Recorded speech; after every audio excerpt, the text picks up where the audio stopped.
Welcome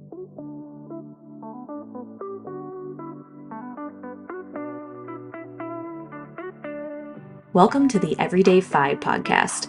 I'm your host, Meghan Combs, a personal finance junkie who learned from all of life's money mistakes.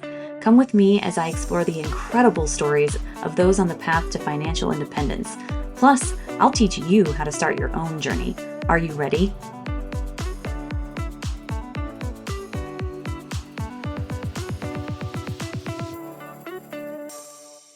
All right, thanks for joining me today. I'm going to be talking with Ryan, and we're going to be going down his path to financial freedom. Hey, Ryan, how are you doing? Why don't you introduce yourself? Thanks, Megan. My name is Ryan. I'm an accountant by trade. I'm a CPA. I went to college in Virginia, and after college, I lived in Washington, D.C. for about 12 years. And currently, I'm living in New Haven, Connecticut, and that's where my fiance is studying at Yale.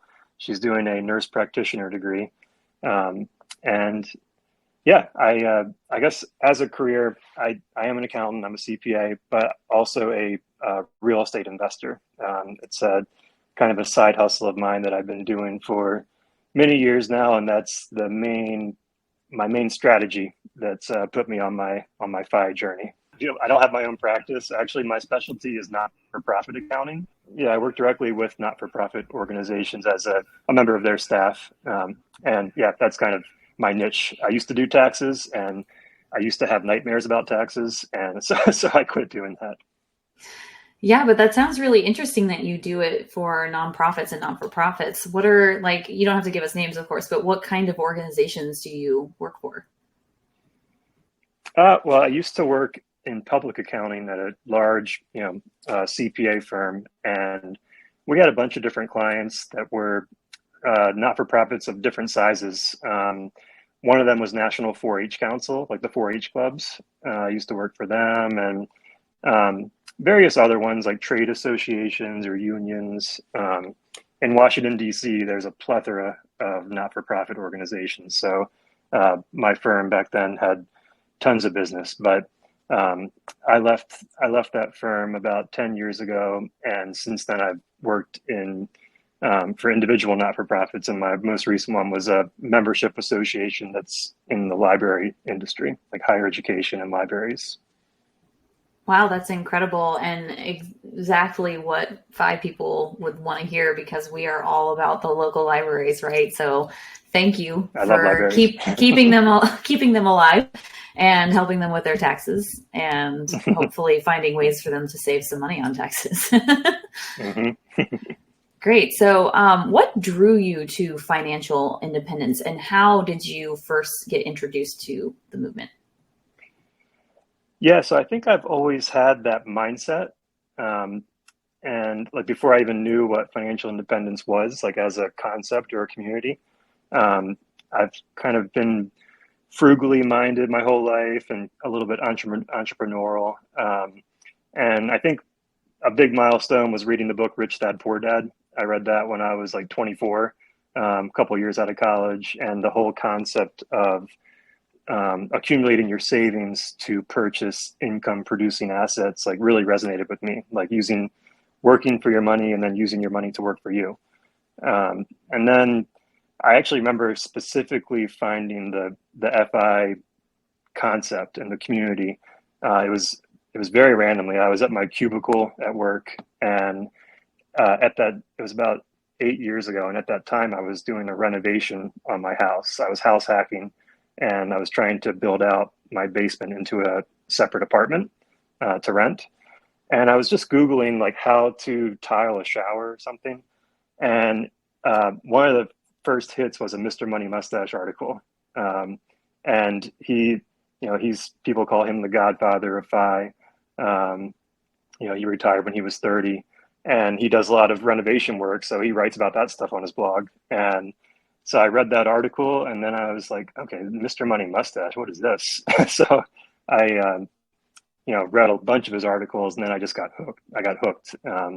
I, kind of went down the rabbit hole and read, and whenever I had spare time, I was reading blogs, I was listening to podcasts, and Yeah, so that was about 8 years ago, and since then I've started to kind of hone in on my own personal journey, and make adjustments along the way. But yeah, it was about 8 years ago I found it, and then I've been kind of all in ever since. Nice. And what stage would you say you're in? Are you like still at the beginning, in the middle, or are you close to fire? Or have you already like fired? Are you done working? I'm definitely not done working. I think, I guess if I were to pick a stage, I would say the middle. Um, that's something that I am struggling with, is like what type of FI I want to be, as far as like the terminology is like the fat fire or barista fire or coast FI.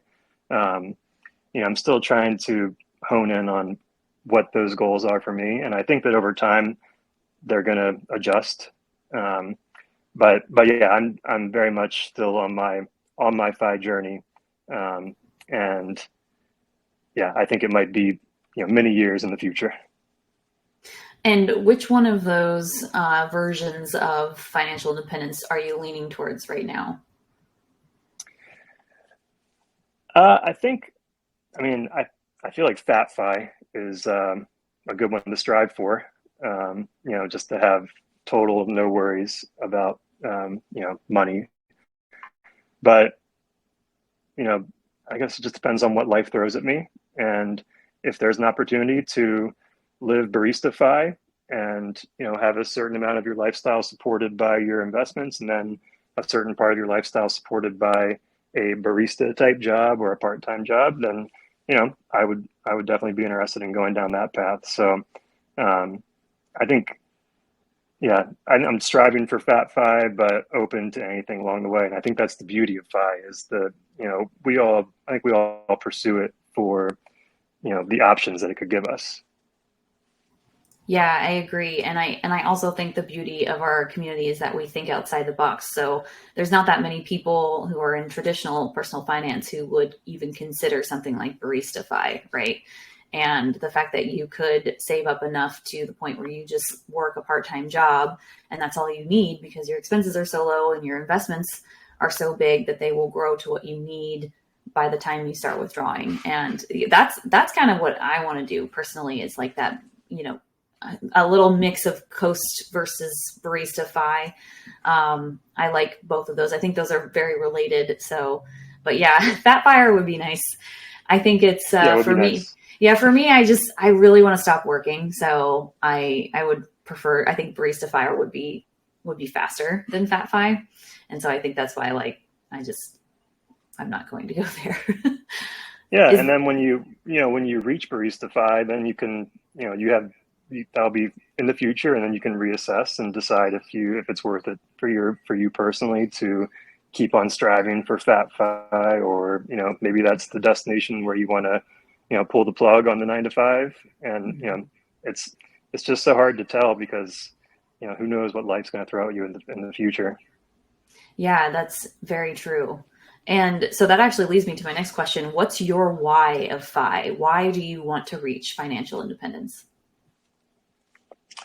Yeah, I think my why of Fi is, well, in one word, my why is freedom. Like, FI to me means not only financial freedom but time freedom. Um, I think there's opportunities that are always happening around you, and if you don't have the capacity to take advantage of them, those opportunities pass you by. So I love the idea of being able to pick things up and put things down, as I want to throughout life. I like the idea of having the freedom to take extended trips. I like the idea of having the freedom to volunteer in my community. I like the idea of having the freedom to, just pursue part-time work instead of full-time work. So, yeah, I guess it all comes down to just freedom and options. That's my main why. Oh, there's so much there and that I want to know more about. So let's start with the travel. Like, where would you travel once you reach financial independence? What are your goal destinations? Well, I like the idea of traveling for extended periods in one location. Like, a couple of winters ago, I checked off a bucket list item for me. I've had this goal for many years to spend a ski season out west, like right by a ski resort. Um, so a couple years ago, I spent 6 weeks at Lake Tahoe, and I was able to. I thought I had to become FI in order to do something like that, but working remotely has given me the freedom to, pursue that kind of stuff and still work at the same time. Um, so yeah, I'm I've done traveling. I've I'm not interested in pursuing FI, so I can just like backpack for 3 years and go from place to place. Um, I like the idea of extended stays in other locations besides my home. So, and that could be, you know, near a mountain to ski, near a beach. My fiance is from Colombia, South America. She loves going back there, and I like the idea of, instead of just going for a 2 week vacation, maybe we go there for a couple months. So yeah, I like the idea of extended stays for sure. Yeah, I'm similar. I'm much more of the slow travel type because I just feel like you get more of the culture when you spend more time there, and especially you get to see the touristy spots, but then you also get to see, the more local, flavor of wherever you're staying. I mean, including in the United States, right? There's always touristy areas of a city, but then there's also local parts of a city, even in the U.S. So yeah, I'm right there with you. I love the slow travel idea. And then you also mentioned that you want to volunteer. Like, what kind of volunteer work do you want to do? Well, I've for the last handful of years, I've done week-long volunteer trips, mainly to New Orleans to help rebuild houses. Like Hurricane Katrina happened, I think, like 14 or 15 years ago, but there's certain parts of New Orleans that are still struggling to rebuild after Katrina. And there's a lot of organizations that are, involved in the community helping to rebuild houses. So I've done week-long trips to build, and that's kind of mutually beneficial. Like I do a lot of renovation work on my own house, so when I do these trips, I usually come home with like a new skill. Like for example, the most recent trip I did, I learned how to cut windowsills. I never knew how to do that. So um, yeah, so I like the idea of build trips, like a Habitat for Humanity kind of thing. Um, and yeah, in FI, having the freedom to drop everything to help out after a natural disaster, like that's really appealing to me. I think that could, if people have the freedom to do something like that, they should. Like right now, there's a lot of flooding in Brazil, sadly, and I'm seeing all these videos of, you know, people that are rescuing pets, and there's a lot of celebrities and athletes that are from Brazil that went home to, volunteer in their community to help out after that flooding. So that's the kind of stuff that I want to be able to do more often in FI. That's really incredible. I really hope you reach FI soon because it sounds like you are an asset to all of these communities you're going and helping. And I can just, I just know that they appreciate everything you do, and I appreciate it just, secondhand. So thank you for doing all of that. Um, so there's 2 points I want to talk about. One, you said you might also work part time, and I want to know what kind of work you would want to do besides being a barista. But then I want to talk a little bit about how you became so handy and how you learned how to, build things on your own and things like that. So, first question: what would you do for work part time besides being a barista? Do you think? What are you kind of noodling on? I think I like the idea of teaching. Um, so I'm an accountant by trade. So I like the idea of teaching just like a principles of accounting class at a community college, like just as an adjunct. But the problem with that is adjunct professors don't make any money. So in order to pursue something like that, I feel like I would need to have a level of FI, to like feel feel like I have the space to do something like that. Um, and I still, I'm not pursuing FI so I can run away from my job. Like I think that if people are pursuing FI for that reason, then you know maybe you should try to make a change now instead of waiting, you know, 16 years until you're FI. Like I think that I like I like what I do, but I think I might like it even more in a scaled back type of capacity. So the type of part-time work just might be what I'm currently doing, but at a scaled back type of schedule. Um, yeah, so still like accounting focused work, Yeah. and for not for profits. Yeah, that's great advice. I mean, there is a lot in this community of the carrot and the stick, and a lot of people are pursuing FI because of the stick. Like they're running away from the stick instead of running towards a carrot, right? And I think it's a hard mindset shift, but I feel like that does happen. Like in the beginning, when you first find it, a lot of the time people are like, "Oh, well, I really like want to get away from my job because of this, that, or the other thing." I know that's how I felt, and it's funny because I actually had a job that I liked at the time, but it was more that having to dedicate 40 hours a week in my entire day, and then even in the winter months, like it's like all of the daylight went towards working.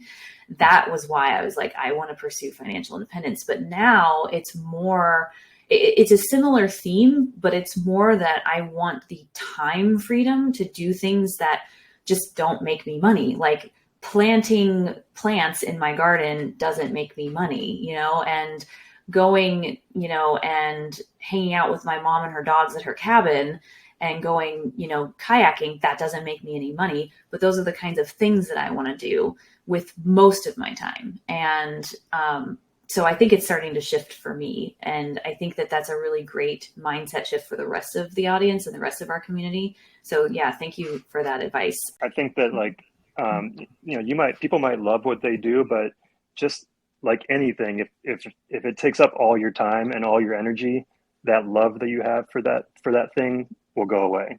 So like I think that that's the beauty of pursuing FI is you know you can rebalance yourself. You can take the things that you like and allocate the right amount of time to it.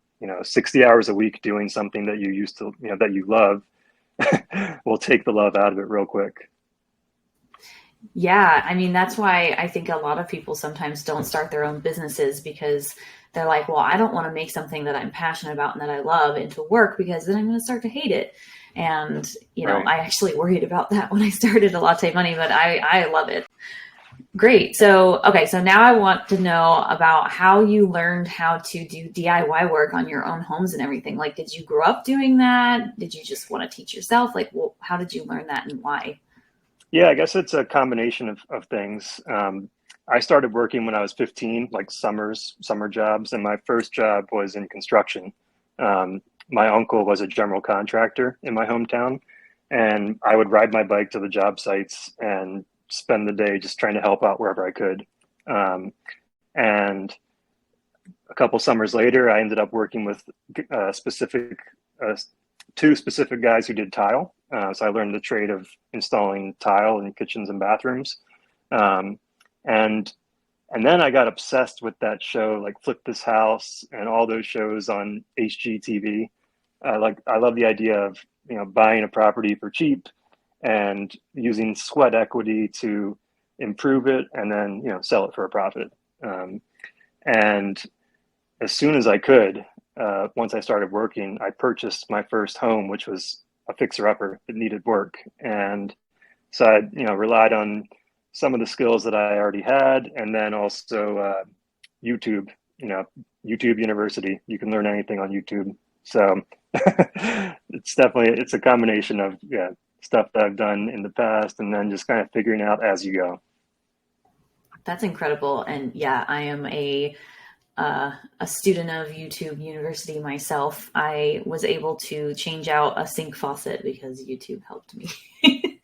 Because the instructions that came with I bet the that felt good too. it did, and then I was like, this is really easy. I don't know why I even needed to look at YouTube, but yeah, the instructions that came with the faucet were like so complicated. So I was just like, I just want to look at this in video form. Like that type of work is such a great contrast. Well, for me, it was a great contrast from my, white collar cubicle job, to actually, work with my hands on the evenings and weekends and, actually see a result of something that you built with your hands and that you worked on. So I think it's just fun. It's fun to do that kind of stuff as long as you don't mess it up too bad. So yeah, for me, I think working with your hands has a kind of catharsis, which is why I like planting and doing my own yard work. I have a lot of neighbors who have come around and said, "Hey, can I help you with your yard work? Like, it looks like you do a lot of this by yourself. Like, do you need help?" And I'm like, "Well, that's very kind of you, but and they want to be paid, of course, so they're not just being kind, but it's still kind that they offer."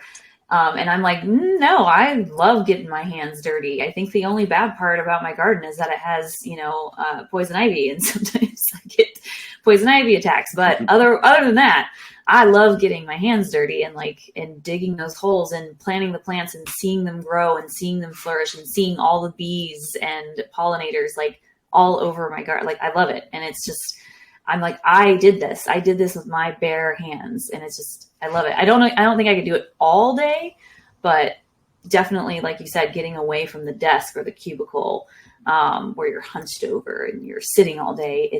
I think it's just so good for you. Just getting outside, working with your hands. I love it. Are you ready to take control of your financial future? Do you want to learn how to set powerful goals and invest wisely? Have you been yearning to quit your 9-to-5?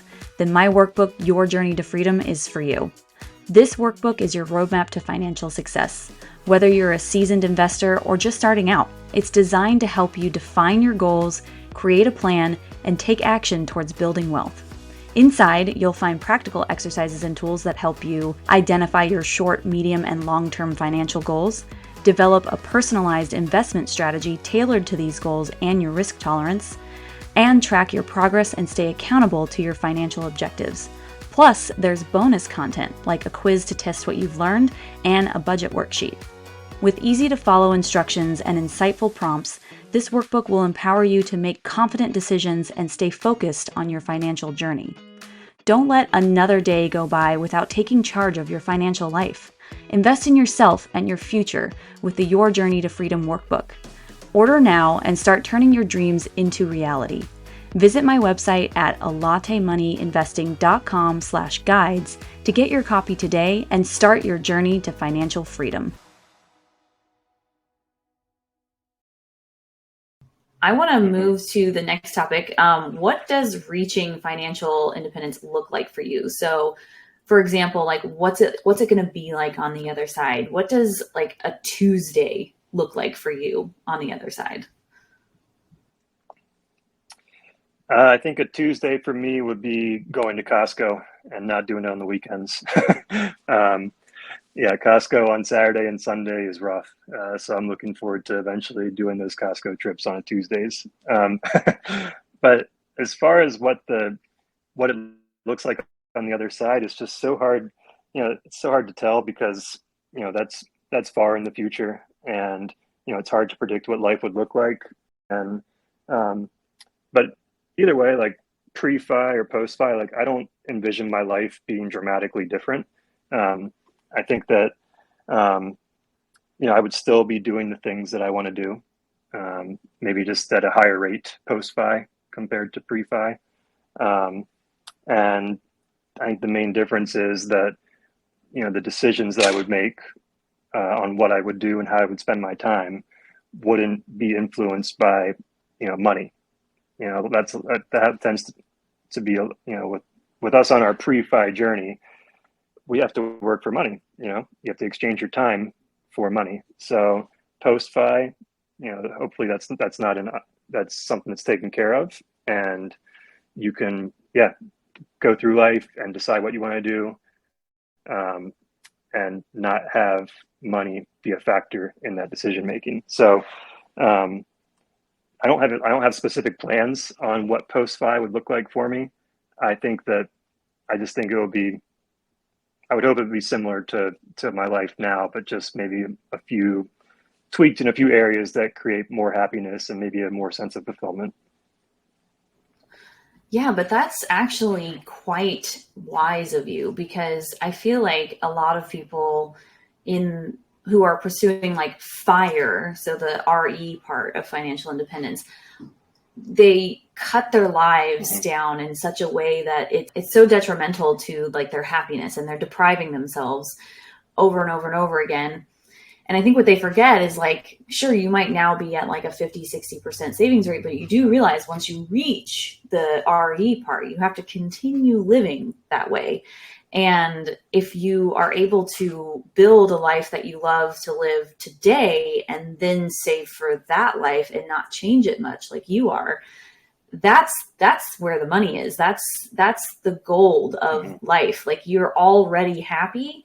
You just want more of what you already have when you retire. So that's incredibly insightful and wise of you to say. So I mean, and it took me a while to get to that conclusion. Like, I'm 37, and I remember when I first discovered FI, all I wanted to do was just quit my job. I was I was obsessed with the RE part of FIRE. But as the years have gone by and I've kind of like adjusted my thinking, yeah, I've come to that conclusion that you shouldn't deprive yourself into FI. It's not healthy. And there was times where I tried, I tested that, like, how much can I save this month? But there's a lot of really good content out there in the FIRE space about that concept. And there's an article that the mad scientist wrote called Happiness Through Subtraction. And he just talks about his own story, where he reached FI, and on his path to FI, he did it through deprivation, like earn, save. And once that number on the screen became his FI number, he felt empty. Like, it wasn't like the pot of gold on the other side of the rainbow feeling that he thought he would have. So I love that article, and that's something I try to keep in mind. Like, it's really important not to sacrifice your current happiness for this idea of FI that may or may not happen in the future. yeah, for sure. And I feel like we're all on a similar journey to Buddha. And I don't know if you know, like, Siddhartha Buddha, like, of the Buddhist movement, like his story, but basically he started out as a prince who had everything. He like had everything brought to him, but he was living inside a palace and never saw the outside world, and never saw hunger or greed, or just, he never saw anything bad. And he was just wealthy. And then he finally decided to venture out and saw, people starving and people, who had nothing. And he was like, this is not great. And then he went on this kind of self-discovery journey where he actually joined these monks who were, basically not even eating. And he starved himself for years and years and years. And he realized by doing that, he was like, you know what, this isn't the way either. This is not the way. So he basically was like, there has to be a balance between the two lives. There has to be a balance between uber amounts of riches and destitute, poor, like, to reach. And, his goal was reaching enlightenment, but he said, like, the way is balance. And I feel like that is what you're discovering on your FI journey, because you are probably like living it up, spending all your money, like, and then you discover FI and you're like, oh crap, I shouldn't do that. I should do this, and like cut everything and get to a savings rate and never spend again. And so you kind of go in that opposite direction. And then after a while, apparently once you reach the age of 37, because I am also 37, you realize, no, there needs to be a balance there. That balance is incredibly important.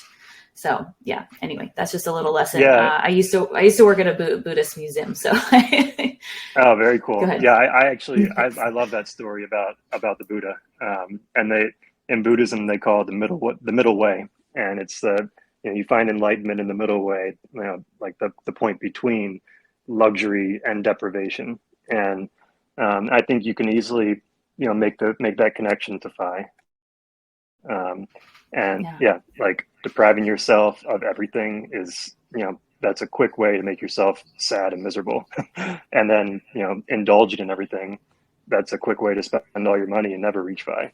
But yeah, I think the key is just to be mindful of how you spend your money. Like at this current moment, I'm in Costa Rica, and I'm in a town that's super expensive. It's like a kind of a touristy town, um, and I've gone to some restaurants where a margarita is $20. Like it's like I'm in New York City or something. But um, so I don't want to spend that money for a margarita at all. Like that's not going to give me.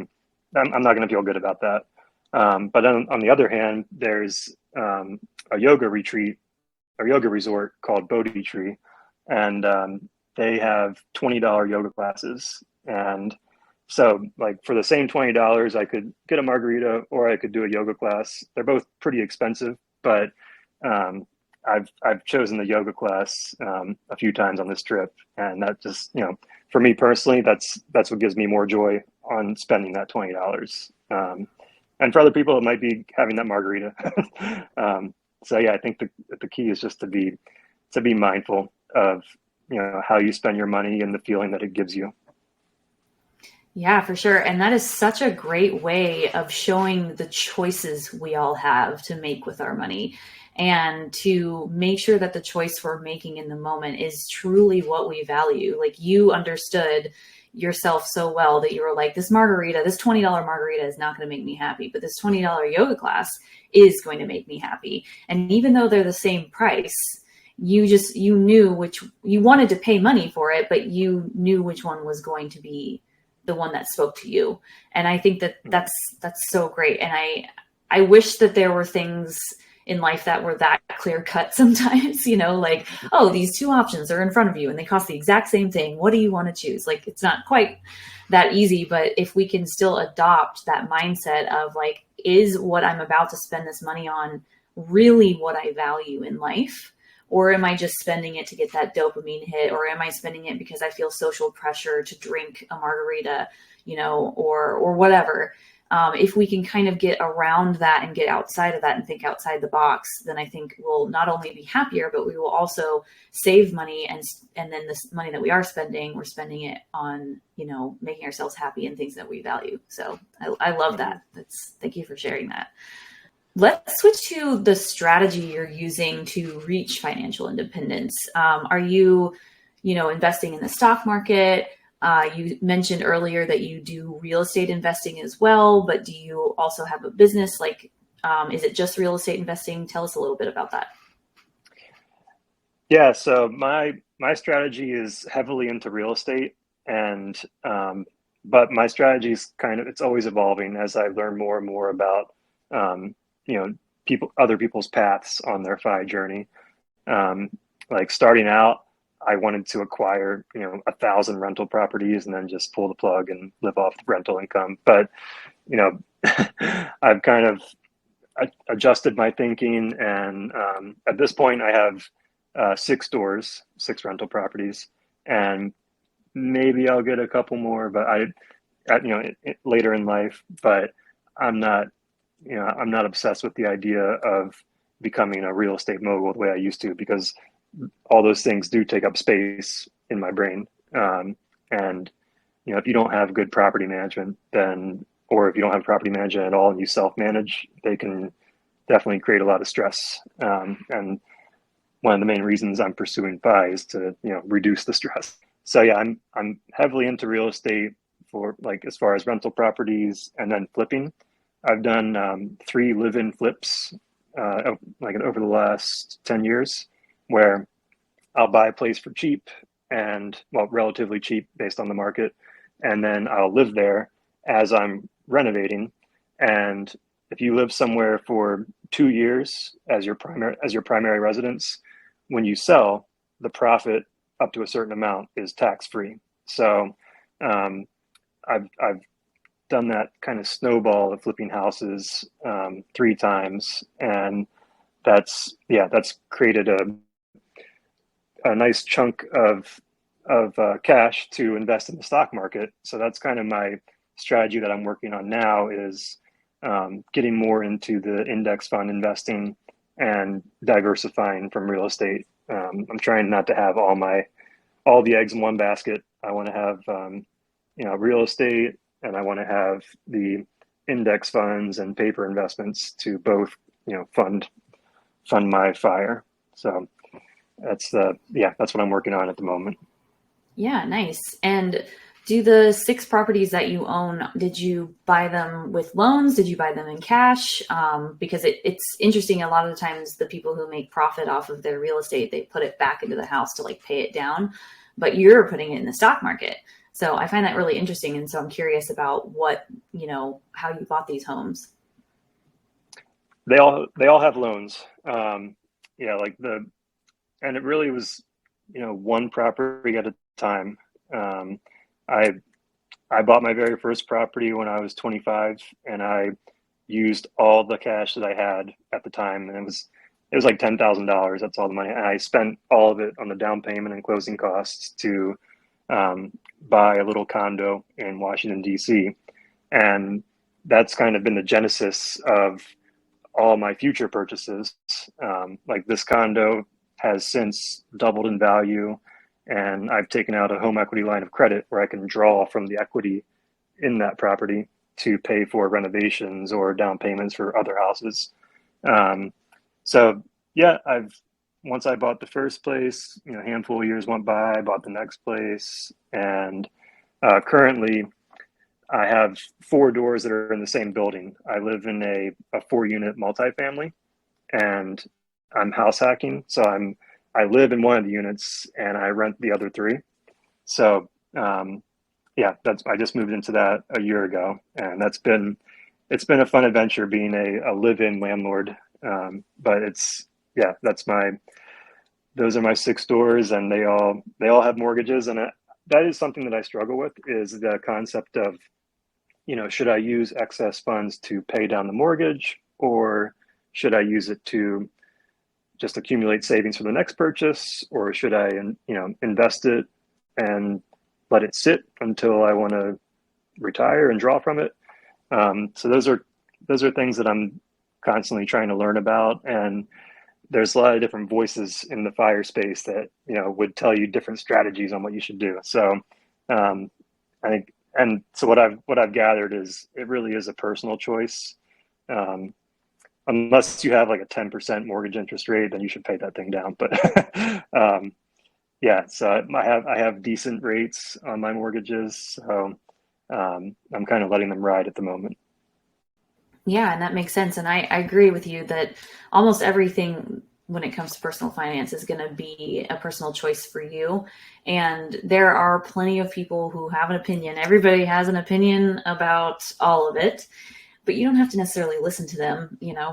I think listening to your own heart, that sounds a little woo woo, but listening to your own heart about what you want and what you envision for yourself is what's important. And I feel like that's kind of the theme of our episode here, is kind of, values and listening to yourself and understanding yourself and knowing yourself. So yeah, I really appreciate that. I personally am not into real estate because it's, when they say, oh, it's a passive way of making money, I'm like, the hell it is. It's a lot of work to be a landlord. Yeah, I mean, and you're right. It can be. I really like the way that Paula Pant refers to it. Like, instead of calling it passive income, she calls it front-loaded work or something like that, where you're doing a lot of work on the front end to identify the property, to buy the property, to fix it up to the condition that it should be, and to place a tenant. And so that's a lot of work on the front end. But if it's done properly and then you have good management, then that active work can shift into passive. So I agree, it's not for everybody, and there has been times where I've wanted to sell everything and just just like live off of a savings account. Like getting a call on Christmas Eve to replace a water heater, that was pretty rough. But those are moments that we learn from, and yeah, I think as the years go by, I'm kind of honing in on my strategy and just trying to figure out what's best as time goes by. Yeah, and that's really smart. Awesome. Okay, so I want to switch to if you have any current struggles right now that you're dealing with. Yeah, so I think I've mentioned, like, a couple that we talked about was the concept of using excess funds to pay down mortgages versus invest, and that's a struggle that I'm having, but it's, yeah, I'm trying. I think that it boils down to personal choice as long as you have reasonable interest rates. And so I'm just trying to figure out what I want to do. And I'm using a lot of, I'm taking advice from other voices in the FI community to kind of help guide me on that way. Um, and another struggle that I'm dealing with that I guess it's not quite FI related, but I'm trying to think of where to live. My fiance graduates in a year from her nurse practitioner program, and I'm going to have a job that's fully remote, and she's going to have a position where she could probably work anywhere. Um, and I don't know, like, it's tough to decide if we should go live somewhere that we're familiar with, where we have established relationships, because I think having close relationships is super important for, happiness and fulfillment. Um, or if we should take advantage of our freedom to do something radical and live in a completely new place. So that's my current struggle. That's, between me and her. We're both kind of something that we talk about here and there. We have a year to figure it out. But yeah, I go back and forth. And something that I recently noticed that's resonating with me is there's a great TED talk about the Harvard study on happiness. Harvard has this, it's been going on for over 80 years, but it's a study on health and happiness where they have kept in touch with various people of different socioeconomic backgrounds and just checked in on them on like an annual basis to ask how they're doing, how their health is, how their happiness is. And what it's concluded after over 80 years with all these different people is that the thing that makes them most happy is close relationships and feeling like you are, you have a good circle and you're part of a community. So I definitely, I had that in Washington, D.C., where I lived for the last 12 years. Like, we've got some great friendships there. It's also close to my family where I grew up. So yeah, I'm a little bit torn if I should go back to that, where that's, something that's familiar, or take advantage of being able to work remotely and live anywhere. And, I should live by a mountain or on the beach or something like that. So that's my main current struggle at the moment. Yeah, thank you for sharing that. And there's going to be a comment section for this episode. So I'm speaking to you, audience. If you've got advice on Ryan on how to decide where to live, hit us up, hit the comments, and let us know what you think. Thanks, Ryan. And that's a good problem to have, like having the freedom to live anywhere. So that's not lost on me that we're in a very privileged position to be able to live anywhere. But we're kind of having fun with the decision as well. Yeah, I think they call those champagne problems. Champagne problems. Yeah. Yeah. Cool. So what are some of your current wins right now? And again, fire, not fire related, whatever you want to talk about.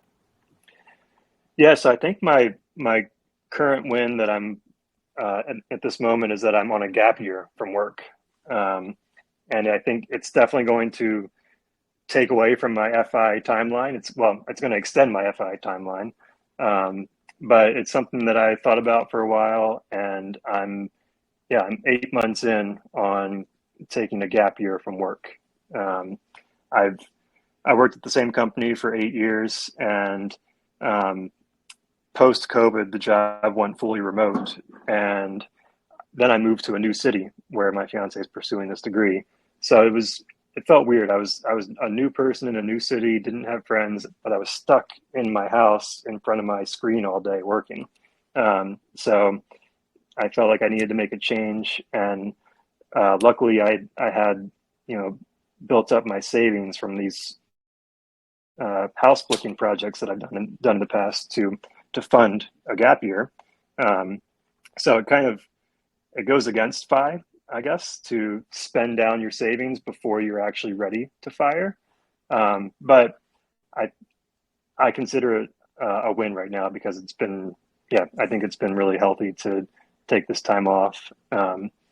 a book that I read a while ago that helped with this decision is called Die with Zero. I think people in the fire community talk about it a lot, and it's a provocative title, but it's basically um, instills the message that there's seasons in life. Like, I'm never going to be this age again. Like, and I'm very fortunate to be able-bodied right now. And, it's one thing to be traveling through Costa Rica right now at age 37 compared to age 67. So, I'm taking this. Yeah, my current win is that I'm on this gap year, and I'm just trying to make the most of it. Yeah, that's amazing. And I will say, I think Jillian Johnsrud, she has a whole podcast on mini retirements and retiring often. So, and she's part of our five community. So I think people would be on board with you taking a gap year. And I actually want to know a little more, like, how were you able to take a gap year? How did you approach, your manager and your boss and your workplace with this idea? And how did you get them to let you take a whole year? Well, so yeah, I should have specified. I had to quit that job. So I'm not going back to that same company. But I didn't burn any bridge. Like, I gave them lots of notice, and, just kind of explained, and then I helped with the interview process to find a replacement for me. So I'd like to think that it was a graceful exit from 8 years at the same company. But yeah, it was. I do have another job lined up for October that also helped with the decision. Like, knowing that I have something that's waiting for me helped a lot with, getting in the mindset that I'm going to take this extended time off. I'm going to start drawing from savings when my whole life I've been used to accumulating. So it's quite a mental shift to draw instead of accumulate. But yeah, I had to quit the job, and I took the gap year, and I'm 8 months in, and in about 4 months, I'm planning to start back up in a similar role at a different organization. And how are you feeling about that? Are you excited, or are you like, man, I don't want to go back to work?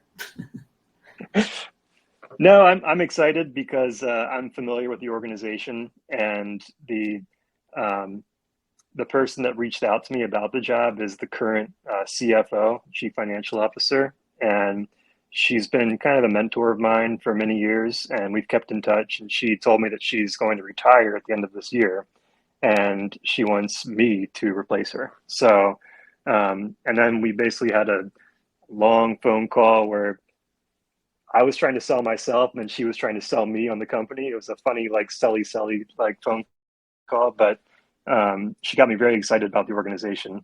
And so I'm looking forward to working again, not just to work, but like for this specific organization, and also to work. It'll be good to start getting a paycheck again.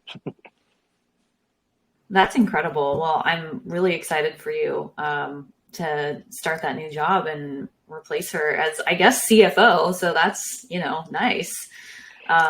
Is that an increase in what you were before? Like, were you a CFO before this? I was a director of finance, and like in the not-for-profit world, those words can kind of be interchangeable: CFO, director of finance. So it's kind of a lateral move, but I think I'm really excited about it because it's a lateral move to an organization where I think the work-life balance will be really nice. They have a 4-day work week, and they're a really small shop, and I think the people that work there stay there for many years. So I think that there's really high employee morale. So it's a lateral move, but I'm excited about the organization. And I'm assuming it's also remote, so you get to. That's why you're like struggling with where to live. Yeah, they like many organizations post COVID, they just went fully remote. Mm-hmm. That's awesome. And after we're done recording, I'm going to ask you for their name because they sound great. I want a 4-day work week. Great. So my last question is, do you have a life hack, a recommendation, or a learning that you would like to share with the community? Well, I feel like we've been, talking about little tidbits here and there. But I think the main thing that the main message that I would give is to like use your desire for FI as motivation, not deprivation. Like we were talking about, depriving yourself into FI and the negative aspects of that. But I think it's important to don't put FI on the pedestal. Like don't let your pursuit of FI come at the expense of your current happiness and your relationships today.